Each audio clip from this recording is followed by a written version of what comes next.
Why get all your holiday decorations delivered through Instacart?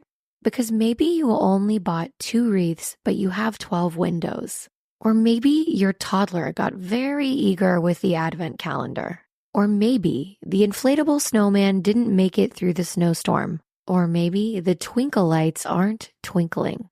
Whatever the reason, this season, Instacart's here for hosts and their whole holiday haul.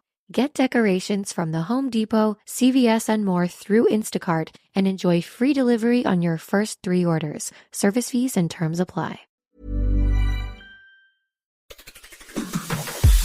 On today's Smart 7, Labour moves to crack down on stalking, chaos in South Korea and much more. It's Wednesday, 4th of December, it's National Sock Day, and happy birthday, Jay-Z. The Smart 7. It's news, but not the news.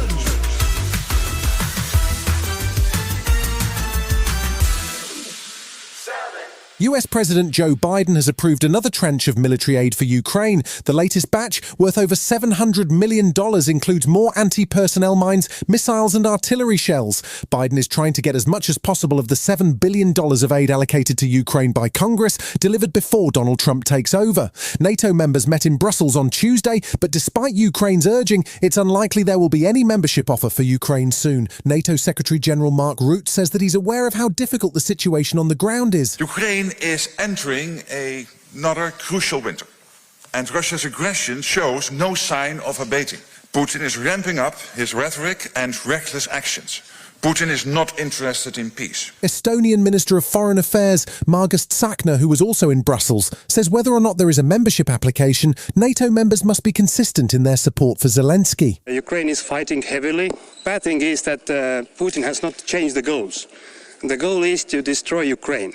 The goal is not to gain more territories. And we need to understand that till Putin has not changed the goals, the war will continue. The government has been busy working its way through its election to-do list. Rachel Reeves announced the appointment of a COVID corruption commissioner, Tom Hayhoe, a former Tory cabinet advisor. His brief is to reclaim almost £3 billion in estimated waste, fraud and flawed contracts signed during the pandemic. Jess Phillips, the UK's safeguarding minister, was also announcing new initiatives designed to toughen up the law's response to stalking. New rules will see police required to inform victims of the identity of their stalkers, and protection orders will also be beefed up to prevent contact with victims while the stalkers are in prison. Phillips says even knowing the name of your stalker can help ease the victim's mind. Not having it helps nobody. Strengthening them and making sure that the legislation is all very important. But none of that will achieve anything unless we ensure that practice on the ground is also being enacted. Former Coronation Street actor and anti-stalking campaigner Nicola Thorpe says it's a small step, but it will make a huge difference. Not just to know the identity of the individual, but to rule out all the other people in my life, because this anonymous person became everybody. Just knowing that name, seeing a photograph of the person who is making your life hell can really make a difference.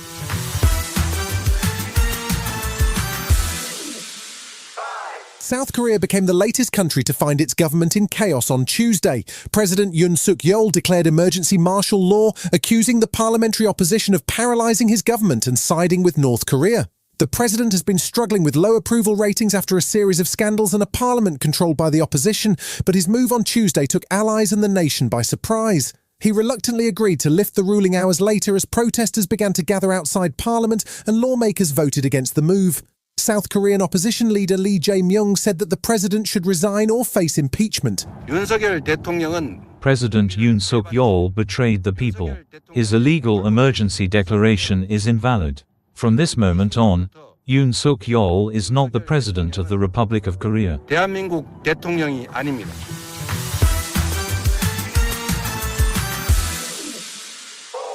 Mark Zuckerberg is the latest tech billionaire to try and get a seat around Donald Trump's table. He was at Mar-a-Lago for Thanksgiving and apparently brought a prototype of Meta's new high-tech sunglasses as he bids to influence tech policy in the new Trump administration.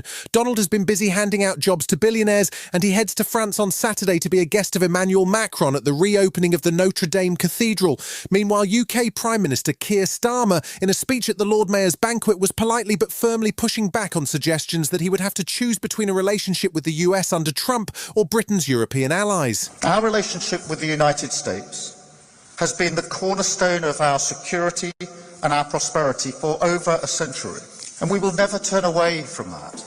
We call it the special relationship for a reason. Still to come on today's Smart 7, the foxes delight Rude and Snow White heads back into the forest.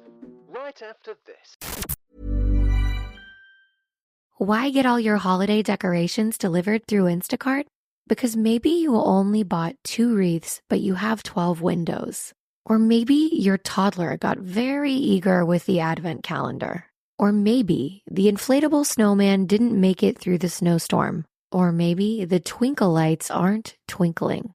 Whatever the reason, this season, Instacart's here for hosts and their whole holiday haul. Get decorations from the Home Depot, CVS, and more through Instacart and enjoy free delivery on your first 3 orders. Service fees and terms apply. Welcome back.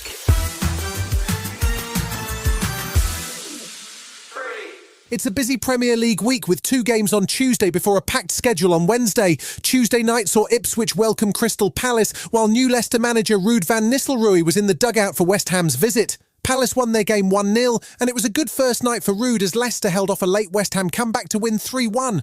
That saw Leicester level on points with the Hammers in 15th, and the new boss was delighted at the end of the game. West Ham was dominant, had so many chances, so many shots, but I think our fighting spirit, our togetherness got us through the game, and we were very effective in scoring ourselves, so a great night in the end.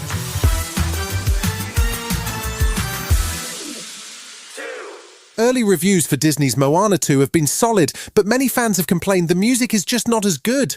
That might be because one-man musical hit machine Lin-Manuel Miranda wasn't involved in the sequel. Instead, he was busy working on the Lion King prequel Mufasa. That's due to hit cinemas just before Christmas, and Lin popped up on Jimmy Fallon to talk about it, along with his upcoming Broadway appearance in a new show called All in Comedy About Love. Fallon also features in the show alongside John Mulaney in a rotating cast, but Lin was doing his best to calm Fallon's nerves with reminiscences about his own first Broadway appearance. My Broadway debut was in 2008 with a show called In the Heights, and I was in the show. Everyone I loved the most was in the front row for the first preview. And here's the thing, like, that's not a good audience.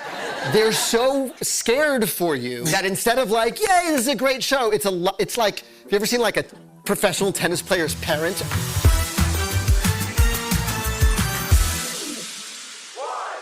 If you're a fan of Disney classics, you may have mixed feelings about this one. There's a new live-action version of Snow White on the way. The good news is it's co-written by Greta Gerwig of Barbie fame and has an all-star cast including Rachel Zegler and Gal Gadot. It's a reimagining of the traditional tale, but it does still have 7 dwarves, and it is still a musical. There are also plenty of animated woodland creatures, a truly evil queen, and it hits cinemas in March next year. It's a human. What did you think I was? Nothing. Ghost. You'll be safe from the Queen here. The Queen stole everything from all of us. I'm gonna need your help. It's time to restore our kingdom. You've been listening to the Smart 7. We'll be back tomorrow at 7 a.m. Hit that follow button and have a great day. Give us 7 minutes and we'll give you the world. You've been waiting all year, and the moment is finally here. Boll & Branch is the bedding brand for better sleep, and their best sale of the year is happening now. Right now, you can get 25% off the organic cotton sheets loved by millions of sleepers. They feel breathable, luxuriously soft, and get softer with every wash. Shop Boll & Branch's cyber event with extended returns for the holiday season.